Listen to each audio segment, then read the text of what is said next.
Bangladeshi nationals हैं कुछ जो कि ट्रैफिकिंग नेटवर्क के अंदर इन्वॉल्व हैं, और अगर रेड करी जाए तो उनको पकड़ सकते हैं।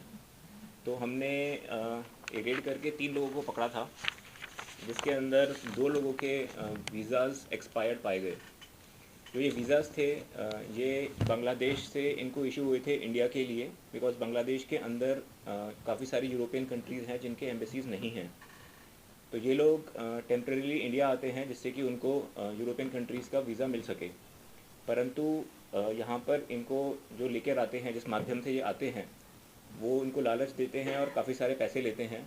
और यहाँ पर पहुँचने के बाद इनको चीटिंग किया जाता है कि आपको वीज़ा लगेगा लगेगा, बट वो कभी लगता नहीं है और इनके वीज़ाज़ एक्सपायर हो जाते हैं। बाद में उनको यहाँ पर फेक डॉक्यूमेंट्स क्रिएट करने के लिए लालच दिया जाता है कि आपका यहाँ पर फेक आधार या पैन कार्ड क्रिएट कर लेंगे और आप इंडिया में रह पाएंगे। इस तरीके से ये 2 लोग अरेस्ट हुए 14 फॉरेनर्स एक्ट के तहत। एक पर्सन का जो वीज़ा था वो वैलिड पाया गया था, तो उनको रिलीज़ कर दिया गया था। इन दोनों से इंटेरोगेशन करने के बाद पता चला कि यहाँ पर काफ़ी सारे ट्रैवल एजेंट्स हैं, जिसमें एक अली अकबर करके एक नाम आया, मोहम्मद अली अकबर का, जो कि इन्वॉल्व है वहाँ से लोगों को यहाँ पर लाने में। बांग्लादेश के अंदर भी कुछ कंपनीज ऑपरेट कर रही हैं जो वहाँ से पैसे लेती हैं और इनको यहाँ पर भेजती हैं। यहाँ पर जब वो आते हैं तो वो अली अकबर जैसे और लोगों से कांटेक्ट करते हैं, जो कि उनको आश्वासन देते हैं कि आपका फेक वर्क परमिट और वीज़ाज़ डॉक्यूमेंटेशन, ट्रैवल डॉक्यूमेंटेशन सब कुछ पूरा करके आपको आगे भेजा जाएगा। तो उनको यहाँ पर रखा जाता है। तो इनकी इन्फॉर्मेशन मिलने के बाद वहाँ पर रेड की गई सरिता विहार इलाके में, जहाँ पर ना सिर्फ अली अकबर बल्कि मोहम्मद इब्राहिम करके एक इंसान भी अरेस्ट किए गए। जो मोहम्मद इब्राहिम हैं ये वैसे तो एक मूल निवासी बिहार के हैं, बट ये दुबई और बांग्लादेश फ्रीक्वेंटली आते जाते रहते हैं। एंड इनकी एक कंपनी भी ऑपरेट करती है दुबई के अंदर, और ये काफ़ी सारी शेल कंपनीज ऑपरेट करते हैं जो फेक वीज़ा या वर्क परमिट के लिए, वीज़ा के लिए वर्क परमिट्स प्रोवाइड करती हैं, जिससे कि एम्बेसीज़ के अंदर वो वर्क परमिट दिखाकर इनके लिए वीज़ा जनरेट किया जा सके। मोहम्मद इब्राहिम और अली अकबर को अरेस्ट किया गया। इनके पास से हमने कुछ 12 पासपोर्ट्स,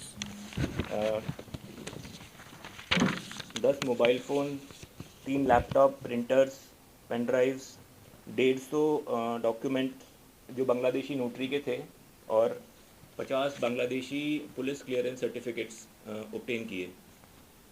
आगे की इन्वेस्टिगेशन में पता चलता है कि एक मुदस्सिर करके एक इंसान है जो कि एक ट्रैवल एजेंसी ऑपरेट कर रहे हैं H&M एंटरप्राइज़ के नाम से।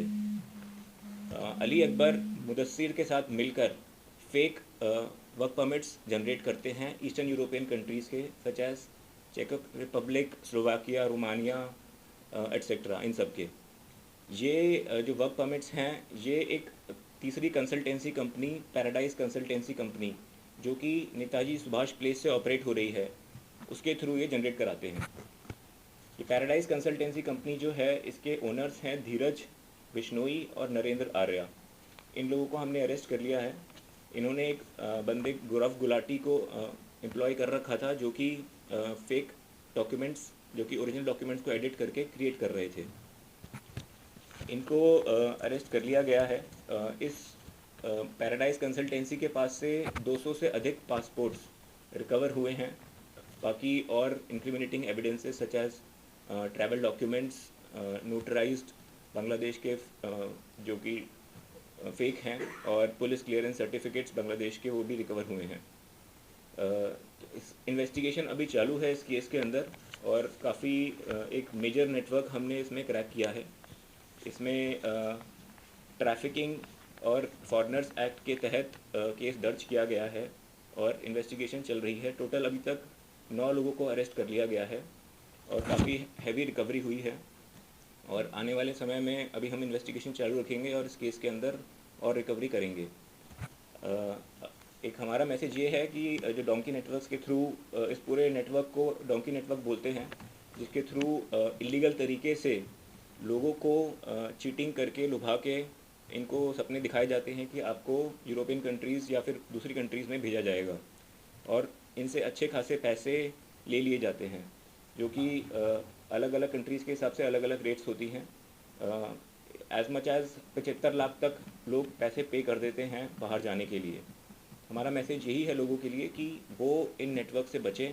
इन एजेंट्स को भी ये चेतावनी है कि आप ध्यान रखें कि इसमें बहुत कड़ी सज़ा है, मिनिमम 7 साल की सज़ा है अगर आप इस नेटवर्क में पाए जाते हैं तो।